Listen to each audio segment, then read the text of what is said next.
Quando nós saímos, quando nós ouvimos a voz de Deus, nós vamos diante do altar se humilhar, se colocar embaixo, porque quem está em cima não sai desse lugar.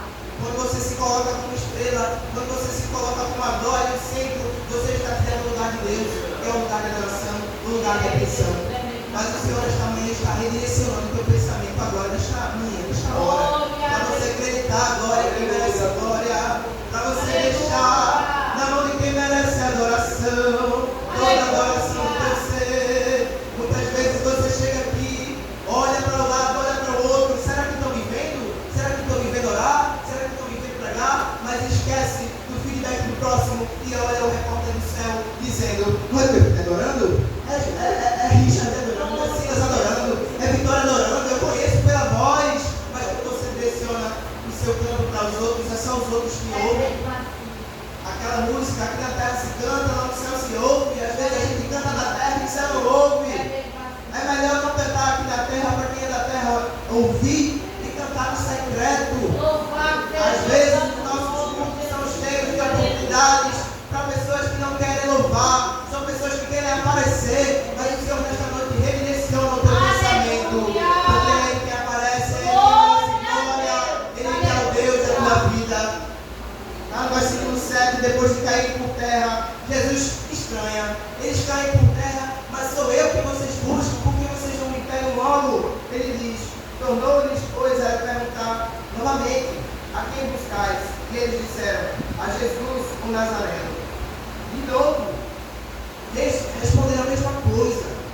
Isso aqui a gente percebe a graça de Deus, porque quando eles falam a Jesus o Nazareno, e ele diz, eu sou, o mínimo crente ali ia dizer, eu bato consciência para esse aqui.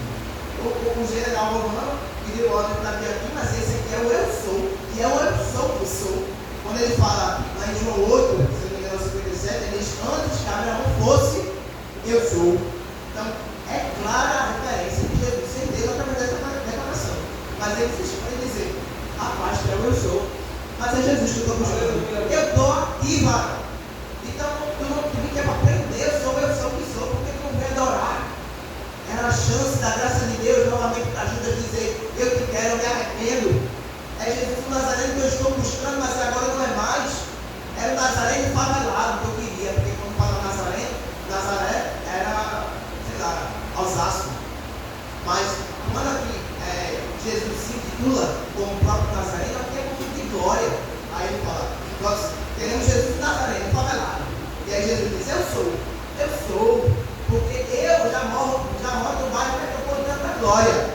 E eu desci até o pior lugar, uma manjedoura, para dar lugar a você aonde eu estava. Aleluia. Porque ele diz em João 14, para que onde eu estiver, estejais vós também. O desejo do Senhor é que você viva unido a Ele, em santidade, em união. E essa união que nós temos agora, ela claramente não se compara àquela que vamos ter na glória. Mas se você não permanecer agora, não vai ter na glória. Tem que permanecer agora para ter na glória. Esse agora já é bom, imagine na glória. Se aquilo que nos separa do Senhor é o pecado, quando o pecado for destruído e o nosso corpo for glorificado, veremos a Ele, João diz, como Ele é. Glória a Jesus. Lá no versículo 8. Aleluia.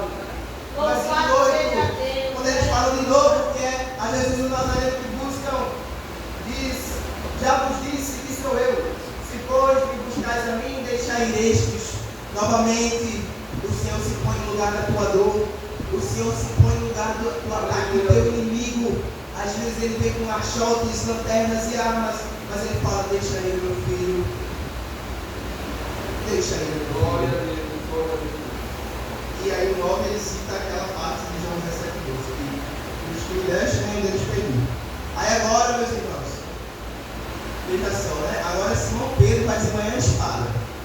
Aí você perceba, ele sempre era aquele colérico, né? Sempre tinha alguma coisinha, eu vou te seguir, mestre, eu não vou te negar nunca. Aí, se eu morresse por mim, eu morria, Jesus. Ele era sempre esse cara. Mas isso aí, a gente julga muito, mas ele queria agradar o mestre. Ele queria fazer alguma coisa para satisfazer, digamos assim. Não que fosse da maneira correta, mas sempre que era para dizer quem eu sou, ele estava lá para dizer, tu és ele fala sobre esta rocha, sobre esta afirmação, sobre esta declaração. Então, ainda que ele fosse assim, ansioso, colérico, as afirmações dele, Jesus usava para dar ensinar a gente. Se ele ficasse calado, sobre o que Jesus ia afirmar a rocha? Dele mesmo, aí Pedro não ia fazer. Era a afirmação de que Jesus Cristo é o Filho de Deus vivo. Sobre isso que nós estamos aqui nesta manhã. Se não fosse assim, se fosse firmado por Pedro, a gente não estaria aqui, a gente teria dado para lugar nenhum. A igreja já teria morrido no Coliseu. Porque quando a instituição firmada no homem, ela cai, não é? Agora a igreja passa por tribulação, por perseguição e permanece de pé.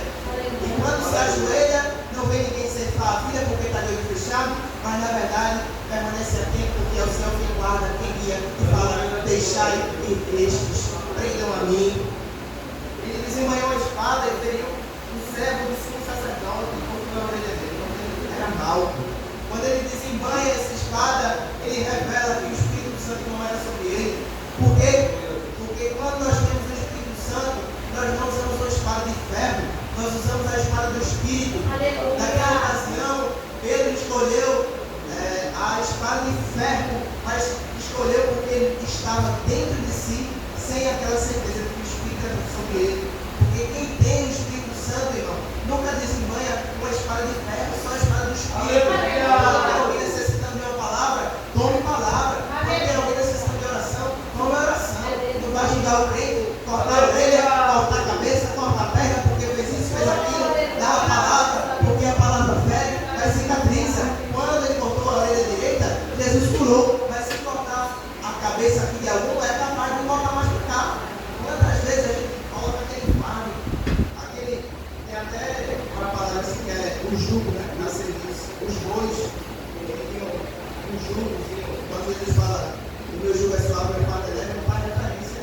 Aí se afastava, mas colocavam aqui. Quantas vezes ele coloca esse negócio na cabeça de uma galera, deixa sofrer por aí, é como quando Jesus fala, vocês colocam os fardos nas costas, para os fariseus, vocês colocam os fardos nas costas dele, mas não mostra o dedo para ajudar.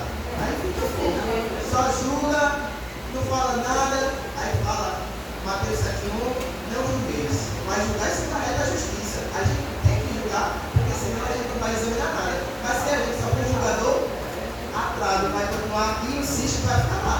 Porque o que a gente vai falar, tu és um hipócrita, rapaz, olha o que tu faz também, aí não vai valer nada, não é isso? Aí eles não é essa espada, só que depois, meus irmãos, depois Jesus ressuscitado. Aí agora vai ter diferença, por quê? Porque eles vão receber o Espírito Santo.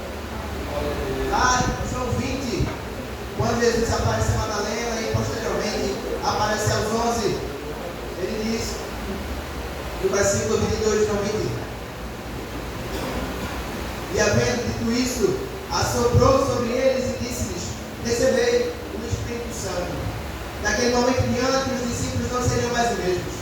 Daquele momento em diante, já não haveria tempestade que os perturbasse, mas até o terremoto e o Espírito Santo causa, eles iriam dizer: manda mais, Senhor. Aleluia. Manda mais. Desça a pomba do Espírito Santo aqui comigo, já partiu de fogo e pousa sobre nós, Senhor.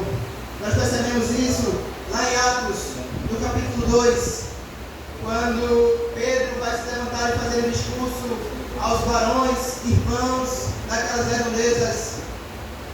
No contexto, os irmãos sabem, era poder, era glória, era unção.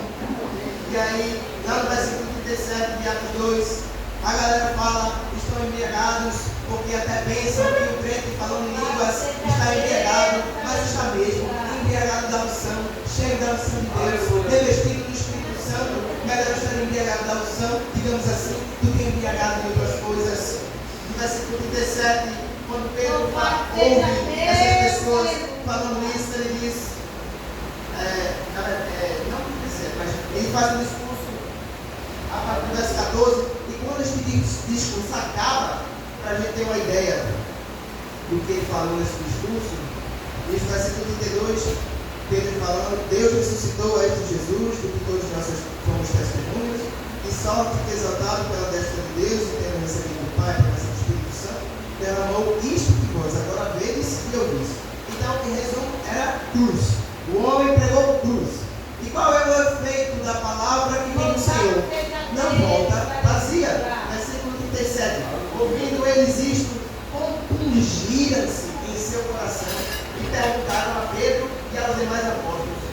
nós vamos fazer? Nós somos pecadores, o que é que a gente faz agora? O que é isso? E disse-lhes Pedro, a mesma palavra que Jesus e João Batista pregava: arrependei-vos, e cada um de vós seja batizado em nome de Jesus Cristo para perdão de pecados, e recebereis o dom do Espírito Santo. Tem arrependimento, e o arrependimento leva à confissão e leva à proclamação através do batismo. Quando ele fala compungiam-se, quando nós vamos ver o termo, trata de como que fosse golpes de espada. Golpes de espada para furar, perfurar, fazer dilatações no coração. Quando Jesus desembanha a espada, lá em João 18, ele fere a orelha, mas não está em coração de ninguém. Quando a gente usa a espada de ferro, a gente pode até chegar no coração, mas chega no coração e faz sangrar. Quando a gente usa a espada do Espírito, não vai cortar a orelha, não vai cortar a cabeça, mas vai cortar a alma, vai cortar o coração, para alguém dizer: eu me arrependo, eu quero o dom. E aí no final agregou-se o quê? 3.000 almas. E o Senhor naquele tempo acrescentava a igreja, aqueles que se abriam e salvasse. Use a espada do Senhor, do Espírito, porque se você escolhe do ferro, você vai ferir coração, mas não vai ferir coração para cicatrizar, vai ferir para ferir.